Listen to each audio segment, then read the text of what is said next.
नहीं पता, से नहीं पता। अच्छा वो मैं अभी बताता हूँ।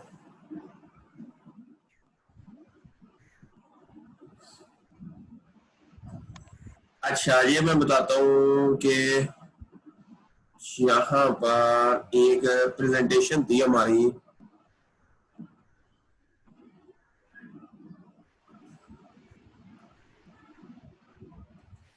डॉफ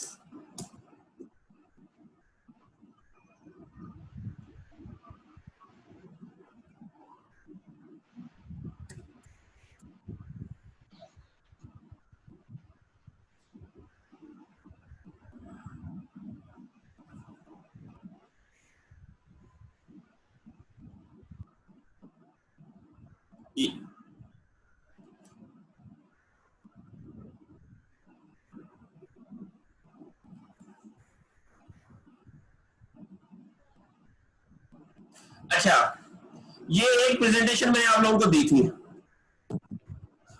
अच्छा आप को मैंने बताया था कि जो हमारे होते हैं ना, क्या है,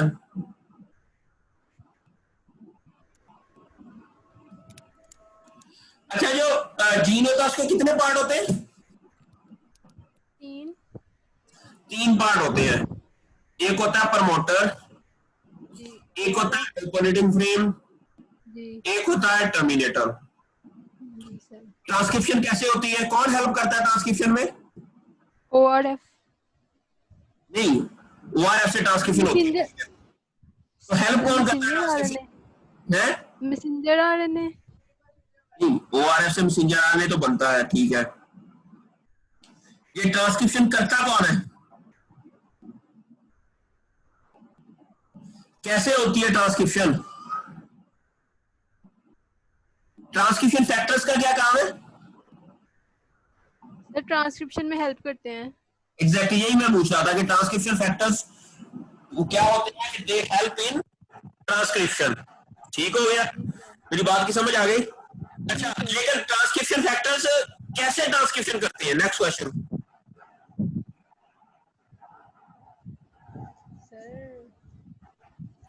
RNA से DNA में। ट्रांसक्रिप्शन फैक्टर जो होते हैं ना वो प्रमोटर रीजन के साथ बाइंड करते हैं,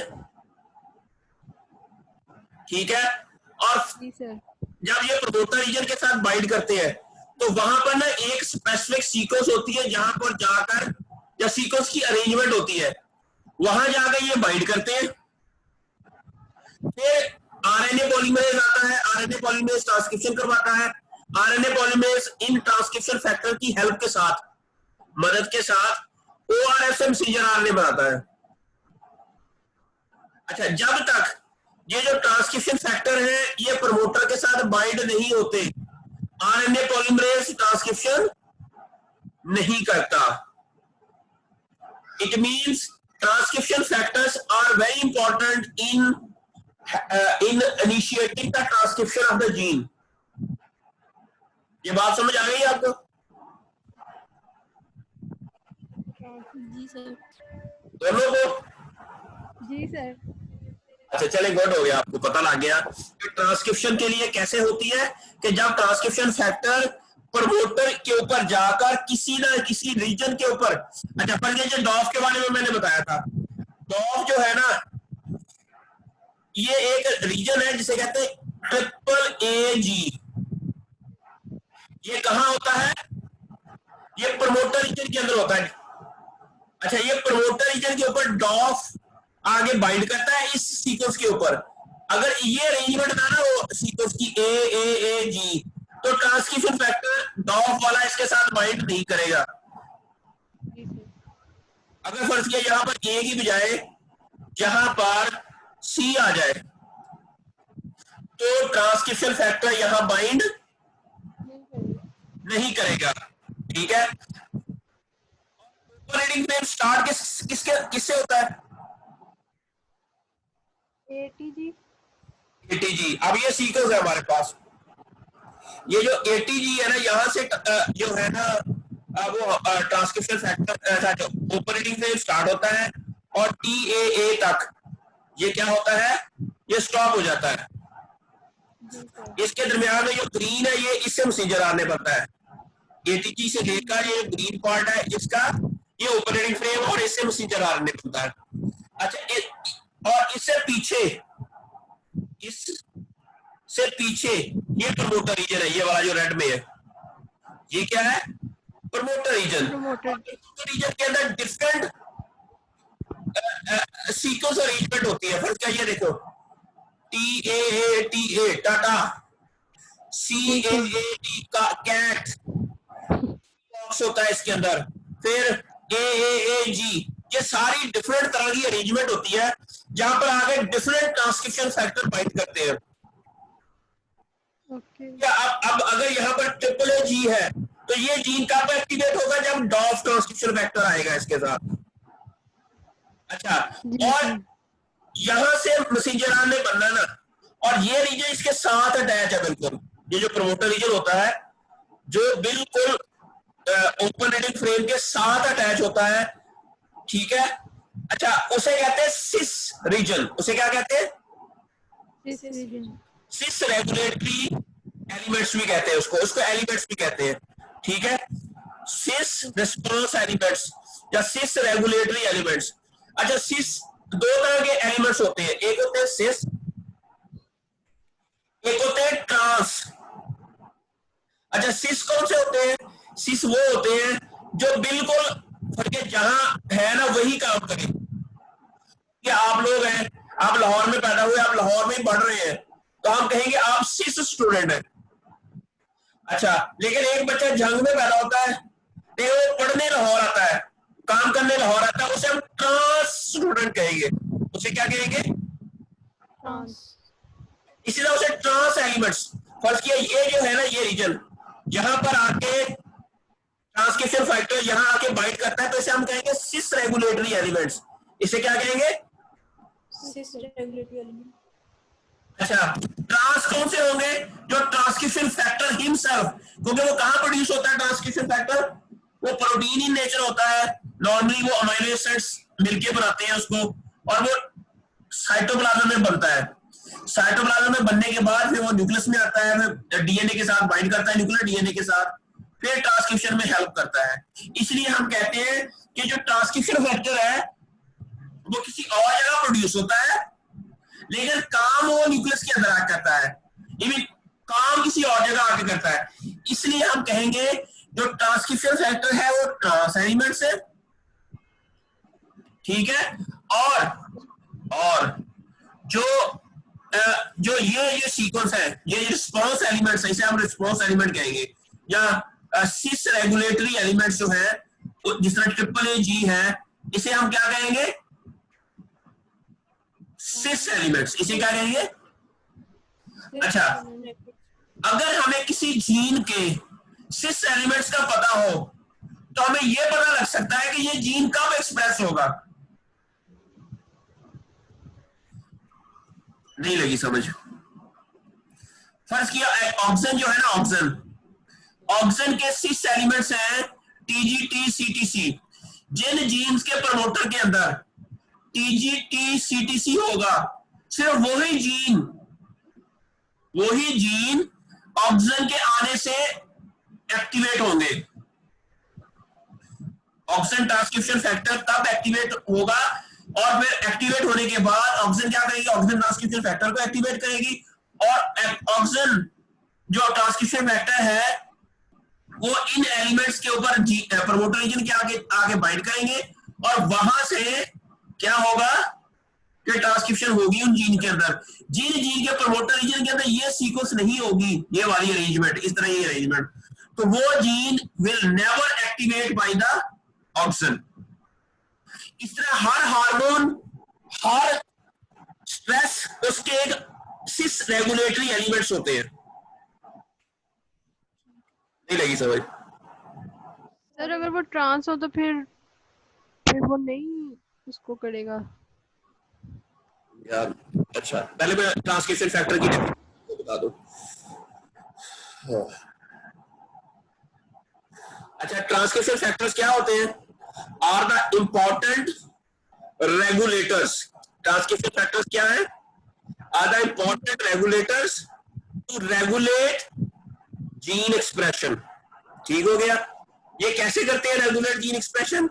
bye binding to the plant specific cis regulatory elements. Cis regulatory elements क्या होते हैं? जो ये है CAG वगैरह जो भी सीक्वेंस थे। जो प्रमोटर रीजन के अंदर सीक्वेंस होते हैं। जी सर। ठीक है। ट्रांसक्रिप्शन फैक्टर क्या करते हैं कि उनके साथ सिस रेगुलेटरी एलिमेंट्स के साथ बाइंड करते हैं in the promoter region and thereby activating or repressing the transcription rate of the target gene. It means वो टारगेट जीन इनके अंदर एक स्पेसिफिक सिस रेगुलेटरी एलिमेंट्स होंगे, वो उसी को ही हेल्प करेंगे। जिस तरह ड्राउट है, ड्राउट से रिलेटेड और सिस रेगुलेटरी एलिमेंट्स है, ऑक्सीजन से रिलेटेड और रेगुलेटरी एलिमेंट्स है, सिस रेगुलेटरी एलिमेंट्स है। अगर हमें पता चला कि जब ड्राउट आओ तो कौन से जीन एक्सप्रेस होते हैं, इसका मतलब यह है कि ड्राउट रिलेटेड वो जीन एक्सप्रेस होंगे जिनके अंदर ड्राउट रिलेटेड सिस रेगुलेटरी एलिमेंट्स है। नहीं लगी समझ? जी सर। अच्छा, अब आप लोगों ने ये मालूम करना है जो ACS आपके पास 25 है ना, उनके सब का प्रमोटर रीजन का एनालिसिस करना है। फिर आपने बताना कि ACS 1 जो है उसके प्रमोटर रीजन के अंदर कौन कौन से रेगुलेटरी एलिमेंट्स हैं। ये जो ACS 1 है, क्या ये ऑक्सीजन से एक्टिवेट होता है, ये लाइट से एक्टिवेट होता है, ये ड्राउट से एक्टिवेट होता है,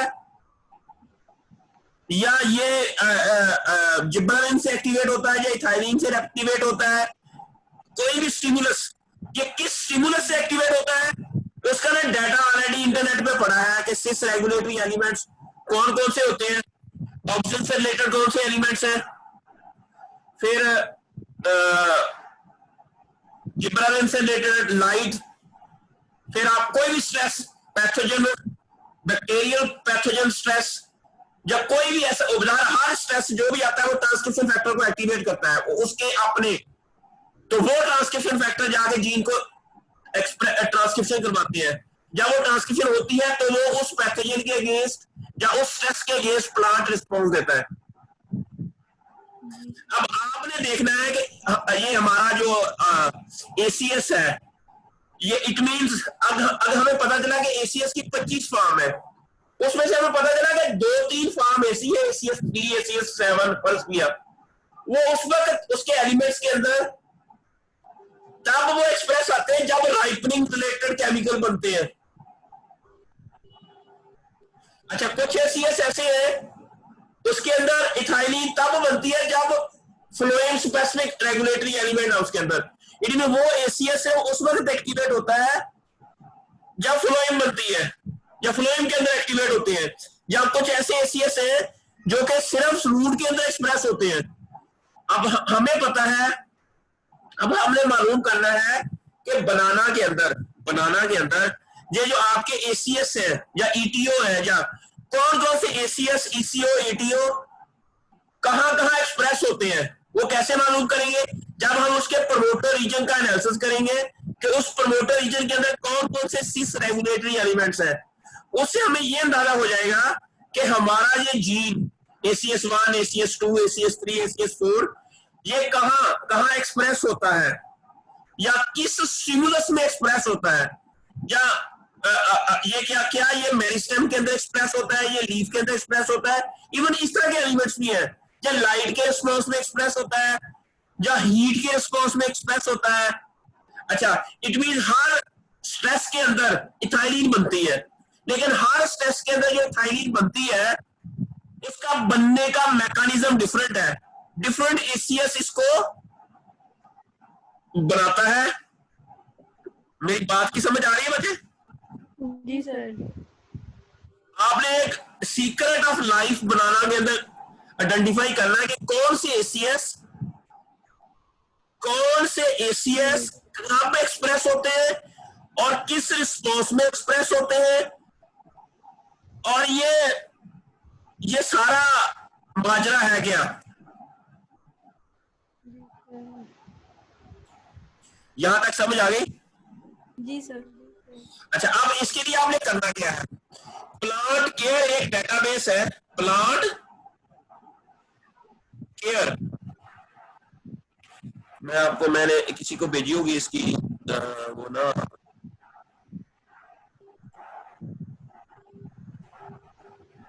लगता है PL, यहाँ पर बच्चों को मैंने इसका लिंक भेजा हुआ है इसी के अंदर।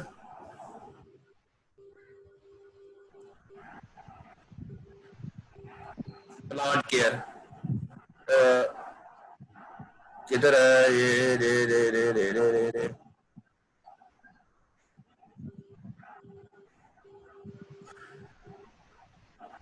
अच्छा जी,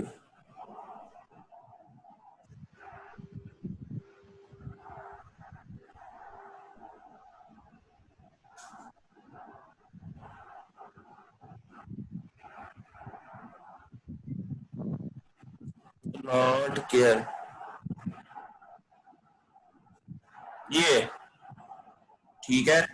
ये एक किधर है, ये वाला, ये वाला मैं आपको फॉरवर्ड करता हूँ समीन, ठीक है, ये वाला, ठीक है। यहाँ आप क्लिक करेंगे, जब यहाँ पर आप क्लिक करोगे तो ये एक डेटाबेस जनरेट होगा, एक डेटाबेस खुलेगा, सिस एक्टिंग रेगुलेटरी एलिमेंट्स, ठीक है। इसमें आपने सर्च में जाना,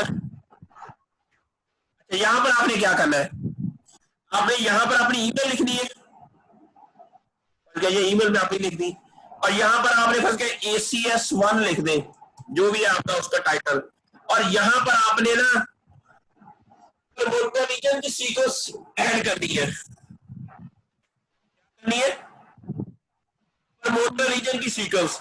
अब ये प्रमोटर रीजन की सीक्वेंस आपने कहां से लेनी है? अब नेक्स्ट क्वेश्चन ये है कि आपने प्रमोटर रीजन की जो सीक्वेंस है वो कहां से लेनी है, तो आपने कैसे लेनी है वो मैं आपको बता देता हूं।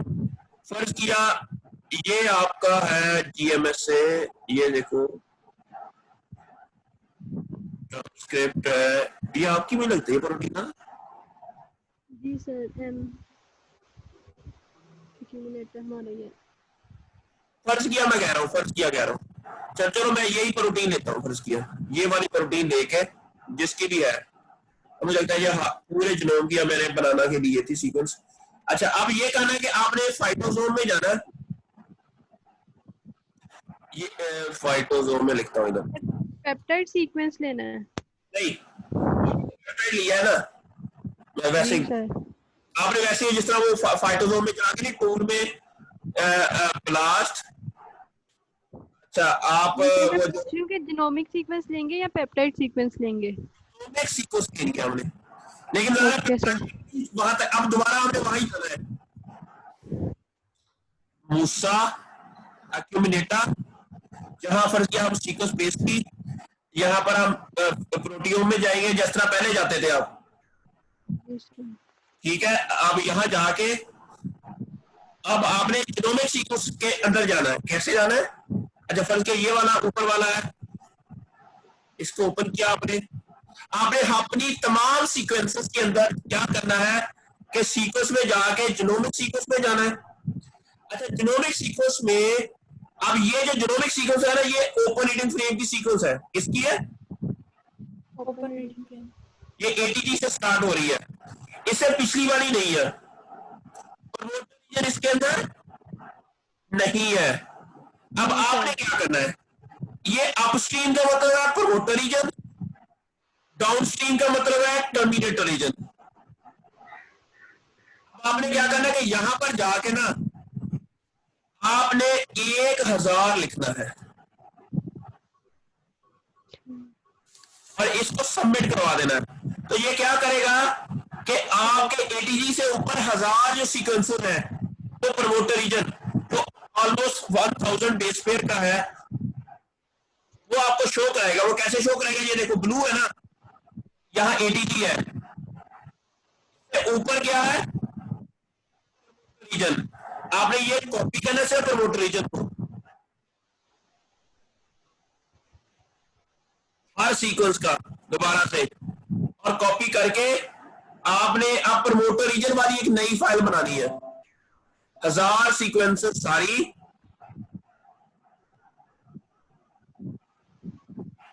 इधर पेस्ट की, ठीक हो गया। इसी तरह आपने सारी प्रमोटर की, सारे तीनों की एसीएस, एसीसी, एसीओ, ये कॉपी करके फिर आपने क्या करना है, कॉपी करना है। फिर आपने इस तरह सारी, पहले तो आपने जनरेट कर लेनी है तीनों की फाइल्स है, प्रोमोट रीजन वाली ऑलरेडी जो आपने जनरेट की हुई है उसी तरह उसी की, ठीक है। फिर आपने प्लांट केयर वाले डेटाबेस में जाना है,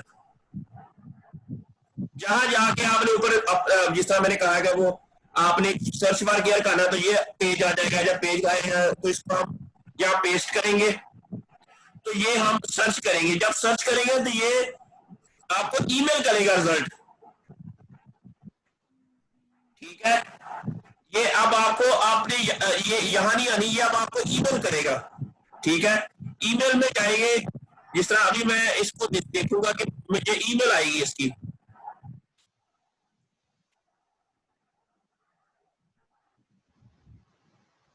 क्या आएगी,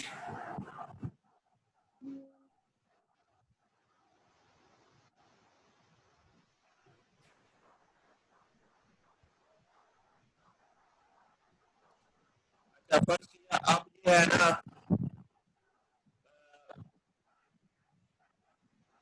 प्लांट केयर वाली ऑलरेडी को मेरे पास ईमेल आई होगी, मैं वो चेक करना। तो फिलहाल ये थोड़ी देर तक आती है। प्लांट केयर रिजल्ट्स, ये देखो, ये प्लांट केयर रिजल्ट्स जो है ये वाले, आपको ना ये आए हुए प्लांट केयर, इसको डाउनलोड करोगे आप, ठीक है। डाउनलोड करने के बाद हर सीक्वेंस का आपने कहा ऐसा ही डाटा आएगा। फिर आप एक एक को क्लिक करोगे, फर्स्ट किया ये ऊपर वाला या नीचे वाला, ये आपके ना ये खुल गया, ठीक है। एक खोलेंगे, ये भी एक और चीज खुलेगी, ये वाली। अच्छा, इसके अंदर क्या बता रहा है कि आपका जो प्रोमोटर रीजन है ना, उसके अंदर कौन कौन से ट्रांसक्रिप्शन फैक्टर बाइंडिंग साइट्स है। ये ए इसके अंदर है। फिर ये वाला है रेड वाला। फिर ये मिल्क ट्रांसक्रिप्शन फैक्टर है, वो बाइंडिंग साइट है, रिस्पॉन्स एलिमेंट्स। फिर टाटा बॉक्स है। फिर टी जी एस जी सी ए मोटिफ है, ठीक है। बाकी समझ आ रही है बच्चे। जी सर। जी सर। ये ए बी आर, ये है सीक्वेंस, वो ए सी जी टी सी, ठीक है। और ए बॉक्स किधर है, वो ये वाला है। अब ए बॉक्स का काम क्या है, सिस रेगुलेटरी एलिमेंट्स है, उनके फंक्शन भी में बताए हुए हैं। दोबारा मैं आपको पहले जो है ना आपका ये वाला, ये वाला अब ये बताता है कि इन सब के फंक्शन क्या है। ये जो जे बॉक्स है, जीसी मोटिफ ट्रिपल सी, इसका काम क्या है, इनहांस लाइक इन्वॉल्व एमजोनिक स्पेसिफिसिटी और प्रमोटर, ये उसमें से आपने देख लेने हैं कोई बस क्या। ये कैट बॉक्स बहुत ज्यादा आया हुआ है इसका, इस रेगुलेटरी एलिमेंट्स मेन तो वही है। दूसरी वाली जो है ना, ये वाली इसके अंदर ही है मेन आपके ना। आप इसमें से देख लेंगे कौन से रीजन है जो बड़े इंपॉर्टेंट है।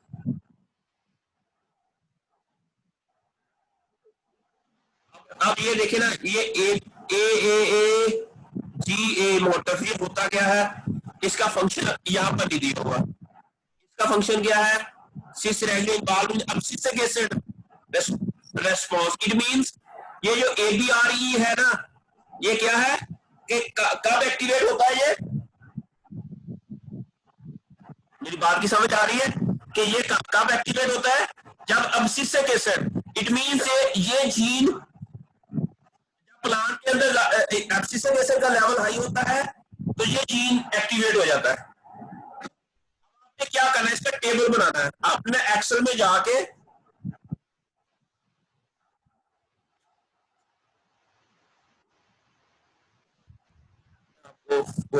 फिजा ने मुझे बना के भेजा है एक टेबल, फिजा वाले में जाता हूँ।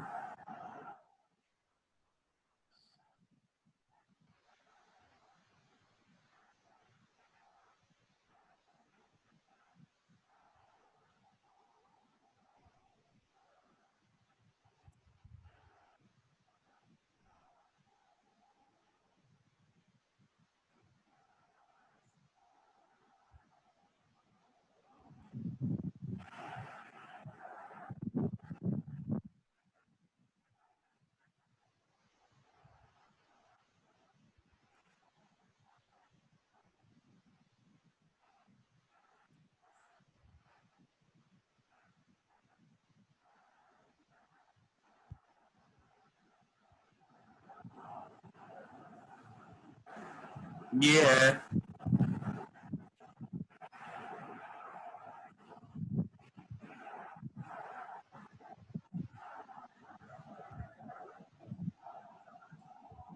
ये देखें, ये आपके ऊपर सारे जीन का नाम आपने इधर लिख देना है, ऊपर आपने लिखते जाना कि ये कब कब एक्सप्रेस होता है, या कौन कौन से रिस्पॉन्स एलिमेंट्स हैं जो इसकी वजह से, ये वाला है या ये दूसरा, एक मिनट,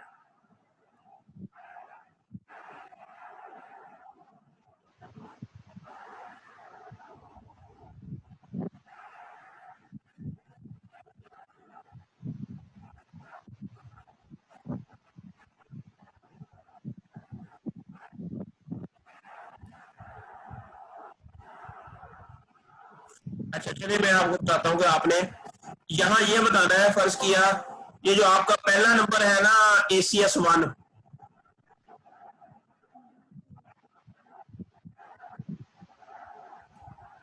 यहां पर आपने लिखना है ACS1,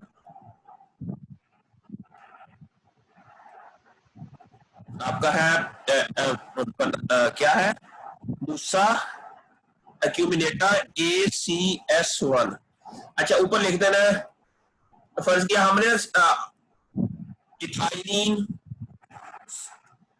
या इधर लिख दें ADA रिस्पॉन्स एलिमेंट्स, ठीक है, यहां पर हमने रिस्पॉन्स एलिमेंट लिख दिए, फिर लाइट रिस्पॉन्स, फिर पैथोजन स्ट्रेस,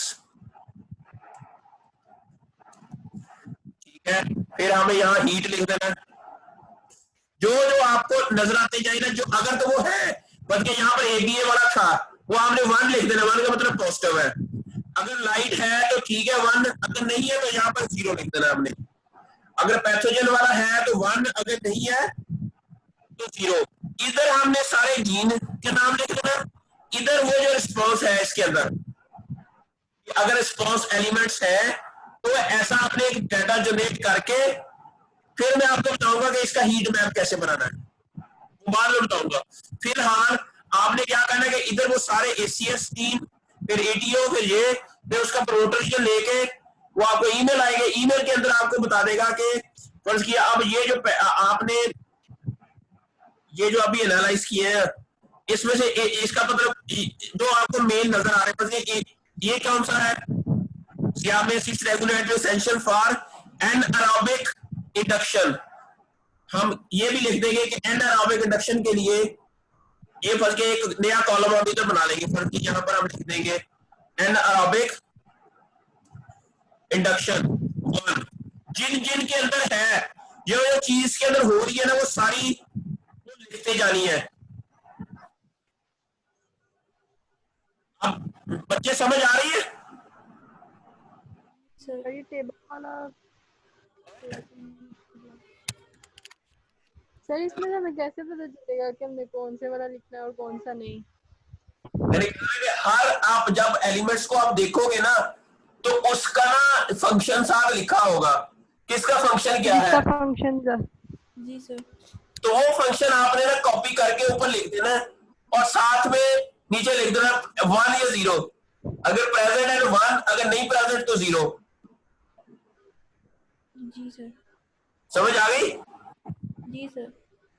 चलिए आप इसको करें, अगर ना समझ आए तो फिर मुझसे दोबारा पूछ लेना, मैं अभी ये बंद होने लगा, मैं दोबारा इसको ना एक बार मैं एक बार पूरा करके दोबारा दिखाता हूँ कि आपने क्या करना है, तो फिर मैं फिर इसको बंद करता हूँ, ठीक है, बाद में हमें इसका 10 मिनट की ब्रेक ले लें, नमाज पढ़, चले नमाज पढ़ ले मेरा, ठीक है ठीक है सर, फिर 10 मिनट के बाद कर लेते हैं। ओके।